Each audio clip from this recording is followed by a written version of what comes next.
Welcome to our channel. This is Padmavati. ఈ రోజు మన చిరంజీవి గారికి పద్మ విభూషణ్ అనే అవార్డు వచ్చింది కదా. ఆ అవార్డు మీద ప్రజలకు ఏమనుకుంటున్నారు, అసలు వాళ్ళ ఒపీనియన్స్ ఏంటో తెలుసుకుందాం. Hi sir. చిరంజీవి గారికి పద్మ విభూషణ్ అనే అవార్డు వచ్చింది కదా, సో దీని మీద మీ ఒపీనియన్ ఏంటి?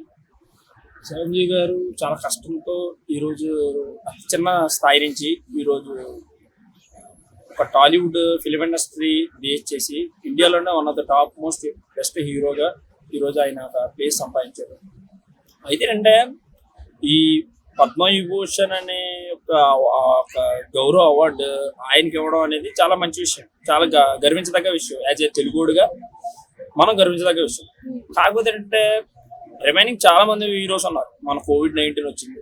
కోవిడ్-19లో ఎంతో సాహసంగా ఆయన ఆస్తి అంతా దారపోసినటువంటి వ్యక్తి సోను సూద్ గారు.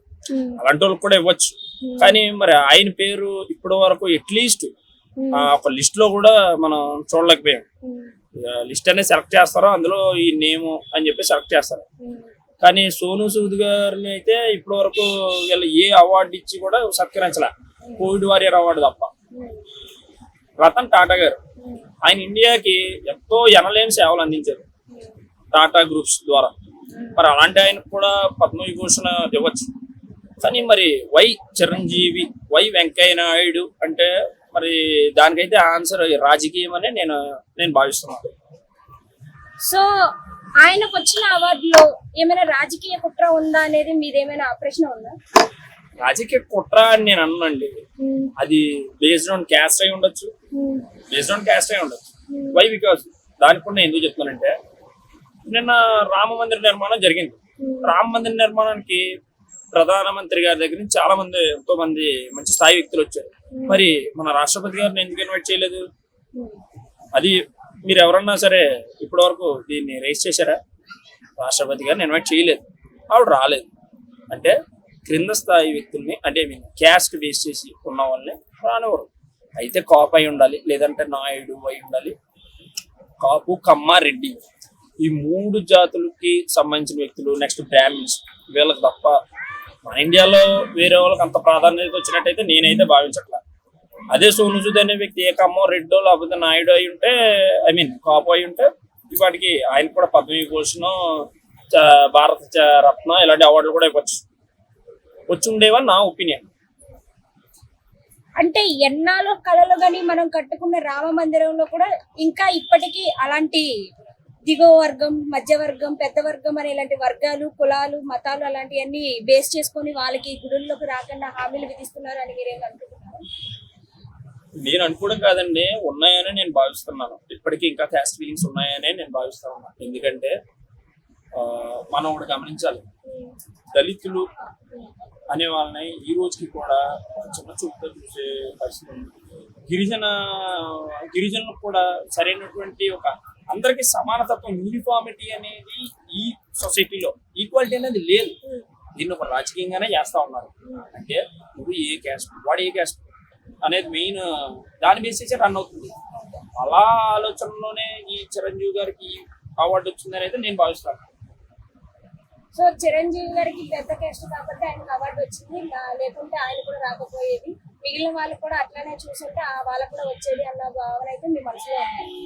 అయి ఉండొచ్చండి, అంటే క్యాస్ట్ బేస్ చేసి ఉంది. రెండోది అంటే ఆయన కృషి కూడా ఉందండి ఇందులో.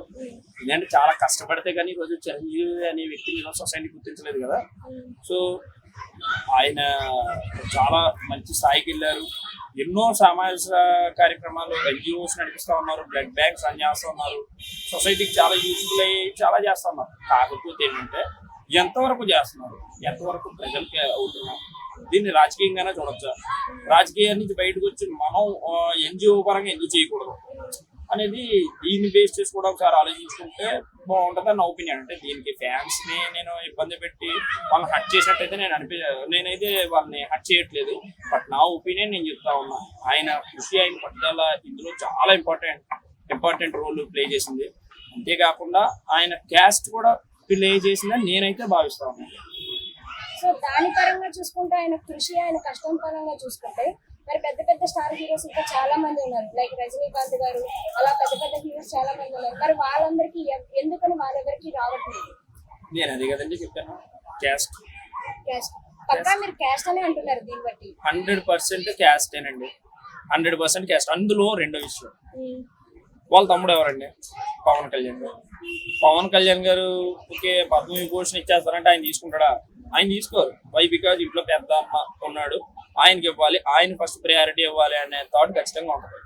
బేస్డ్ ఆన్ రాబోయే ఎలక్షన్స్ బేస్ చేసి కూడా కూర్చుండొచ్చేమో అని నా ఒపీనియన్. సో దీంట్లో ఎలక్షన్స్ వల్ల కూడా ఏమైనా ఉంటుంది అనేసి మీ ఒపీనియన్ ఉంది. ఎలక్షన్స్ మీద కూడా ఇది ప్రభావితం ప్రభావితం చూపించవచ్చు. చూపించవచ్చు, పూర్తి స్థాయిలో ప్రభావితం అయితే చూపిస్తుంది, 100% చూపిస్తుంది. అంటే ఎంతసేపు మనకు అవార్డు వచ్చేటప్పటికి చిరంజీవి గారు లేదా వెంకయ్యనాయుడు గారు అనే పర్సన్ కి, లేదా ఇంకా మిగతా వీళ్ళైనా ఇంకెవరు లేరా? ఎంతో మంది పోరాట యోధులు చాలా మంది ఉన్నారు, చాలా మంది ఉన్నారు. మరి అలాంటి వాళ్ళు కూడా ఇవ్వచ్చు కదా అవార్డు, ఎందుకు ఇవ్వకూడదు చెప్పండి? అంటే ఏ కారణంగా చిరంజీవి గారిని మాత్రమే సెలెక్ట్ చేశారు? ఒక అవార్డు, ఇండియాలో ఒక అవార్డు అనేది ప్రదానం చేయాలంటే ఎంతో మంది వాళ్ళ ఒపీనియన్స్ బేస్ చేసి, అంతేకాకుండా వాళ్ళకి ఎందుకు అవార్డు ఇస్తున్నాం అనేది కూడా పర్టికులర్ గా మెన్షన్ చేసి పెట్టాలి. ఏ కారణంగా ఇస్తున్నారు? అంటే హీరో పెద్ద హీరో అయితే అవార్డు ఇచ్చేస్తారు చెప్పండి, ఎక్కువ సినిమాలు చేసి ఇండియాలో టాప్ మోస్ట్ హీరో అయితే ఇచ్చేస్తారు. టాప్ మోస్ట్ అమితాబ్ బచ్చన్ గారు కూడా ఉన్నారు కదా, అమితాబ్ బచ్చన్ గారు కూడా ఉన్నారు, ఆయనకి ఇవ్వచ్చుగా. మరి షారుఖ్ ఖాన్ గారు ఉన్నారు, వీళ్ళందరూ పాన్ ఇండియా హీరోస్. మరి చిరంజీవి గారు పాన్ ఇండియా హీరో కాదు కదా. ప్రభాస్ గారు ఉన్నారు, ఆయనకి ఇవ్వచ్చు కదా. సో ఇదంతా రాజకీయం అండి అంతే. సో ఇంత మంది పాన్ ఇండియా స్టార్స్ ని పెట్టుకొని కూడా చిరంజీవి గారికి ఇచ్చారు. ఆయన పెద్ద పాన్ ఇండియా స్టార్ కూడా కాదు, ఆయన కూడా ఆయన్నే డిక్లేర్ చేశారు అంటే దాని మీద మీరు ప్రతిస్పందిస్తున్నారు ఖచ్చితంగా. నేను దానికి ఒక 2 ఆప్షన్ చెప్పానండి. ఆయన ఒకటి మూవీ ఒక సినీ రంగ వ్యక్తి కింద చూసుకున్నట్లయితే, మరి ఆయనతో పాటు చాలా మంది అత్యున్నత పర్సన్స్ కూడా చాలా మంది ఉన్నారు, మరి వాళ్ళకు కూడా ఇవ్వచ్చు. ఓన్లీ ఒక ఎన్జిఓ పరంగా అనుకుంటే సోను సూద్ అంటే ఒక చాలా అత్యున్నతమైన సేవ చేసినటువంటి వ్యక్తి ఉన్నారు, రతన్ టాటా గారు ఉన్నారు, ఓన్ ఇండస్ట్రియల్ మహేష్ బాబు గారు ఉన్నారు, ఎన్నో హార్ట్ ఆపరేషన్స్ చేయించినటువంటి మహేష్ బాబు గారు ఉన్నారు. ఆయన కుడి చేతితో సాయం చేస్తే ఎడం చేతి కూడా తెలియదు, ఎన్నో ఆపరేషన్ చేయించారు కూడా ఇప్పటి వరకు లెక్కలేని ఆపరేషన్ చేయించారు. తెలియనటువంటి ఎన్నో సేవా కార్యక్రమాలు రన్ చేశారు. మరి అలాంటి ఆయన ఎందుకు గుర్తించలేదు? ఓన్లీ భారతరత్న, పద్మవిభూషణ్ వరకు అవసరం లేదు, పద్మశ్రీ అన్న ఇచ్చారా మహేష్ బాబు గారికి? ఆయన ఇండైరెక్ట్ గా ఒక గవర్నమెంట్ రన్ చేస్తున్నాడు కదా. మరి ఏ కారణం వల్ల మన చిరంజీవి గారు రన్ చేశారని మనం ఆయనకి పద్మవిభూషణ్ ఇస్తాం, మనం సంబరపడిపోతున్నాం చెప్పండి. సో ఇలాంటి వాళ్ళందరినీ గుర్తించి ఇస్తే బాగుంటుందని మీరు అనుకుంటున్నారు? అంతేనండి, ఖచ్చితంగా సేవ చేసేటువంటి వ్యక్తుల్ని సేవా రంగంలో, సినీ రంగంలో, అంటే సినిమాల ద్వారా ఎంతో మందికి ఆరోగ్య రీత్యా కూడా చాలా మంచి ఇదవుతుంది. అలాంటి వాళ్ళకి కూడా ఇస్తే బెటర్ అని నా ఒపీనియన్ అండి. అంతేగాని చిరంజీవి గారికి ఏ కారణం వాళ్ళు ఇచ్చారనేది అయితే నేను పర్టికులర్ గా మెన్షన్ చేయట్లేదు. ఇది అంత పెద్ద ఇంపార్టెంట్ విషయం కూడా కాదు. కాకపోతే ఏంటంటే సాయం చేసేవాడికి, సేవ చేసేవాడికి అలాంటి గుర్తించి ఒక గుర్తింపు అనేది ఇస్తే వాడు ఇంకా ఎక్కువ చేయడానికి మార్గం అయితే ఉంది. మరి ప్రభుత్వం కొంచెం చొరవ తీసుకొని అలాంటి వాళ్ళని కూడా గుర్తించి వాళ్ళకి అవార్డులు అందజేస్తారని నేను మనసుతో కోరుకుంటున్నాను. సో విన్నారు కదండి, ఇందులో కూడా ఎంతో కొంత క్యాస్ట్ అండ్ రాజకీయ కుట్ర ఇలాంటివన్నీ ఉన్నాయన్న ప్రశ్నలు అయితే జనాల్లో తలెత్తుతున్నాయి. సో దీని మీద మీ ఒపీనియన్ ఏంటో